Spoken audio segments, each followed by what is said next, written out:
much for being here. Good afternoon to everyone else. Less than 8 weeks ago, I announced my administration's plan to forgive up to $10,000 in federal student loan debt and up to $20,000 if you received a Pell Grant for folks earning less than $125,000 a year. Today, I'm announcing how millions of people, working and middle-class folks, can apply to get this relief, and it's simple and it's now. It's easy, it's fast. At the end of my remarks, I'm going to officially launch this new application site at studentaid.gov, studentaid.gov. You'll be able to fill out your name, social security number, date of birth, and contact information. No forms to upload, no special login to remember. It's available in English and in Spanish on desktop and mobile. It takes less than 5 minutes, and if you have any questions, you follow up. We will be able to follow up with you. This is a game changer for millions of Americans. Get moving. And it took an incredible amount of effort to get this website done in such a short time. I want to thank the Secretary of Education, there he is, Secretary of Education Cardona, who's here with me today. He and his team led a talented group of data scientists and engineers across the federal government and built it and tested and launched this new application in just weeks. And the Secretary insisted that it had to be tested over the weekend. It landed and handled more than 8 million applications without a glitch or any difficulty.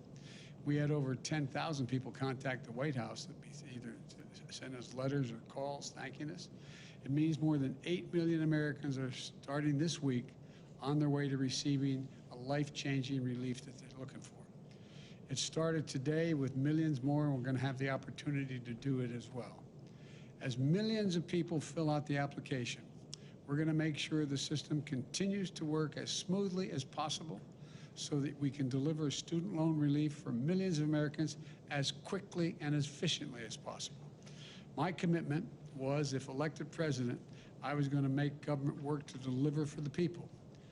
This rollout keeps that commitment, just as I'm keeping my commitment to relieve student debt as borrowers recover from this economic crisis caused by the once-in-a-lifetime pandemic. Now, I hope, God forbid, I say once in a lifetime, that gets me to another issue. We need more funding for this, but anyway, for dealing with future pandemics. But I want to be clear who's going to benefit the most. Working people, the middle class. If you earn less than $125,000 a year, you'll get up to $10,000 knocked off your student debt. If you earn less than $125,000 a year and you receive the Pell Grant, you'll get up to an additional $10,000 knocked off that debt, so $20,000 in relief. In total, more than 40 million Americans can stand to benefit from this relief. And about 90% of that relief is going to go to people making less than $75,000 a year. Let me be clear. Not a dime will go to those in the top 5% of the income bracket, period. Now, let's talk about who is against helping millions of hardworking middle-class Americans. Republican members of Congress and Republican governors are trying to do everything they can to deny this relief, even to their own constituents. As soon as I announced my administration's student debt plan, they started attacking it, saying all kinds of things. Their outrage is wrong and it's hypocritical.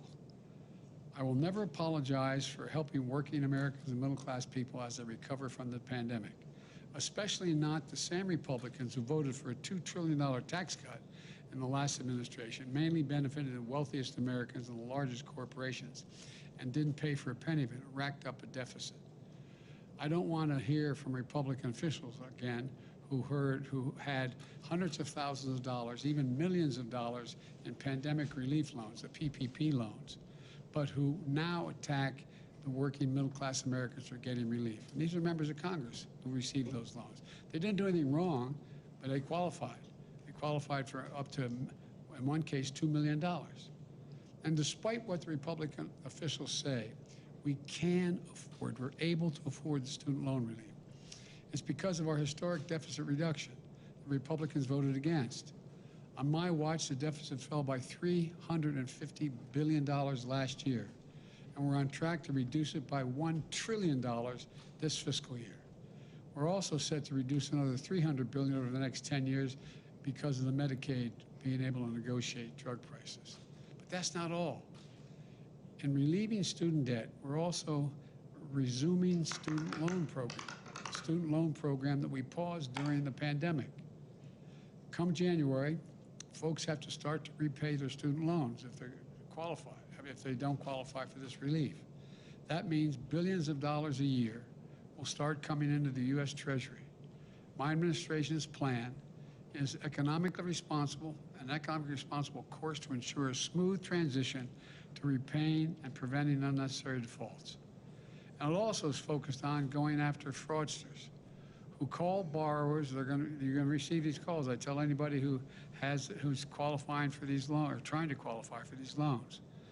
If you get a call pretending they're from the government trying to help you with your loans, let's be clear, hang up. You never have to pay for any federal help from the student loan program. You're going to get calls, if you do this and we'll pay that, you can get relief. That's fraud. If you get any questionable calls, please tell us by going to report fraud, dotftc.gov. My message to fraudsters looking to cheat the American people is don't do it. We're going to hold you accountable. Let me close with this. Today marks a big step among others that my administration is taking to make education a ticket to the middle class that folks can actually afford. But don't take my word for it. As I said, we received nearly 10,000 letters from across the country.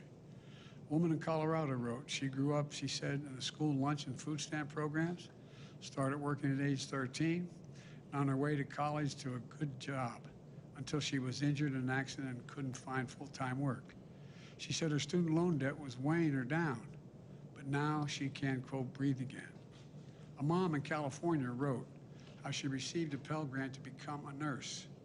She just had her 4th child, and the stress of the pandemic pulls the weight of the student loans on her even more heavily, making everyday life really hard.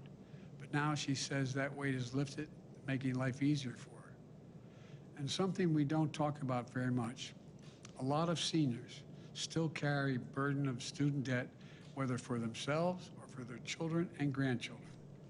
A retiree in Oregon wrote how she never missed a payment and says this relief, quote, means the world to her. That's what today's announcement is about. So let's get started. The new student loan application is now open. If you have federal student debt, please visit studentaid.gov. It's easy, simple, and fast. And it's a new day for millions of Americans all across our nation. May God bless you all, and may God protect our troops. Thank you. If it's on this, I'll happy to answer the question. Mr. President, are you concerned the litigation could get in the way of this program? Yes, well, that's what's going on right now. Litigation is underway, and I don't think our legal judgment is that it won't, but they're trying to stop it. How many people have already applied through this beta testing website, do you know?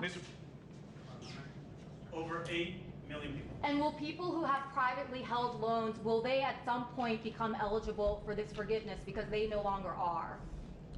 We are working on pathways there to support those, but we're moving as quickly as possible to provide relief to as many people as possible. Mr. President, can you offer assurances that they will soon be eligible? Thank you.